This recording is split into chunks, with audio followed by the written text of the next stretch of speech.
Hi guys, PJ here. Today I'm going to be showing you how to install a dash cam to the fuse box of an Audi Q5 2021 model.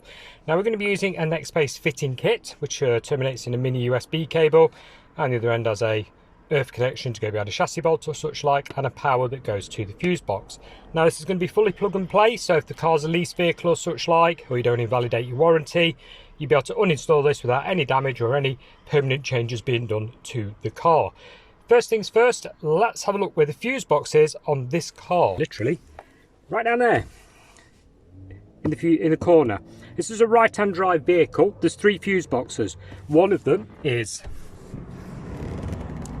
there, on the end of the dashboard, but that's no good because all those fuses are live all the time. What we want is a fuse that goes on and off with the ignition of the car, so the camera goes on and off with the ignition of the car. There's also another fuse box in the boot of these vehicles, but generally they're fully live as well all the time. So we are looking at this one down here. So first things first, let's open the kit and have a look in the box. This is everything that you get. Basically you get your replacement power cable, so you've got your plug on one end there that terminates in the mini USB to the camera, and the other end, like I was saying, one earth, so we'll put behind a chassis bolt, and a power with a bullet connector on the end. The bullet connector connects to what's called a fuse spur, one of these type things. Now this particular vehicle we're going to be using mini blade, which is this size. This comes equipped with a 2 or a 3 amp fuse to run the camera. And then there's another slot, if I can get my camera to focus on that, there you go. There's another slot there to run the original circuit of the car. So yeah, what this does is double up one of the fuse sockets in the fuse box to basically run a camera and the original circuit that the fuse was designated to. So we're going to be removing one and popping it in here. Not before testing, but I will show you that very shortly. The other 2 aren't used on this vehicle, so we can pop them to one side. We also get a ferrite filter, which we're going to wrap around the power cable just here. So the power cable wraps around, it opens up, it's on a hinge. This is to help suppress DAB radio interference.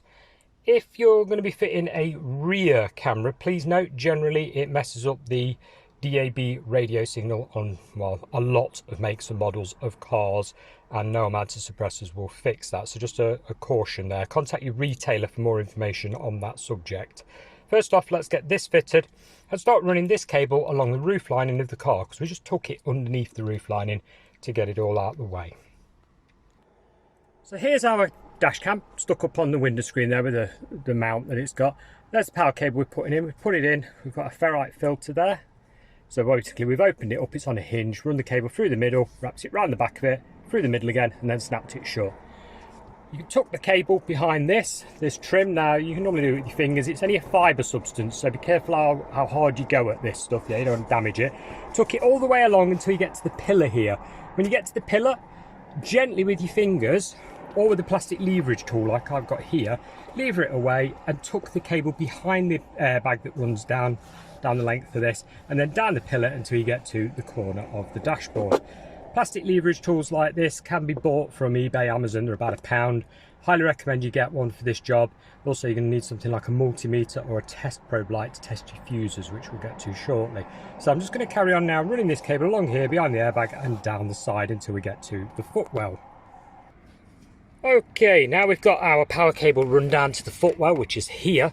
What we're going to do with our multimeter on and the ignition system of the car off is just touch the top of the fuse, like so.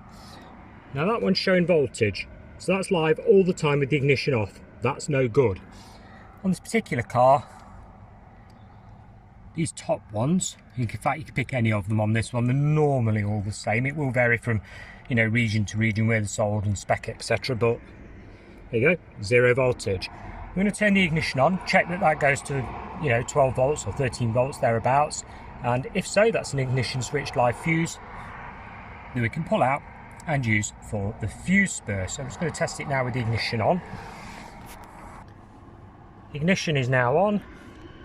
There we go, there's your voltage. So what we're going to do is pop this little plastic trim off and pull that fuse out with the ignition off.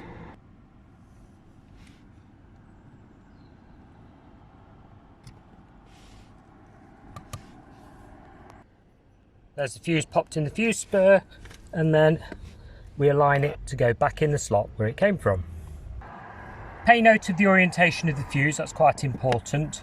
And obviously we can't put the little plastic cover back over, so we won't need to, though. You've got a big plastic cap that goes over the whole thing. We've now got a bullet connector here that you can plug your red power cable straight into. So we're going to tuck the red power cable down the back of this trim so it comes out here and then plugs into this. Like so. Now we're going to neatly tuck this in, out of the way, pop the cover back on. Okay, we're moving on to our earth cable, and what I've done is put a ring terminal on the end of it, slid it over. I've got a spare little bolt, little nut rather, that I've got here, sandwiched between the two, tighten that up and you've got a really nice earth connection. Now is a good time to test your camera. Once you've tightened that up, make sure it works, and if it does, you can bundle all your wire up, tuck it out the way into here.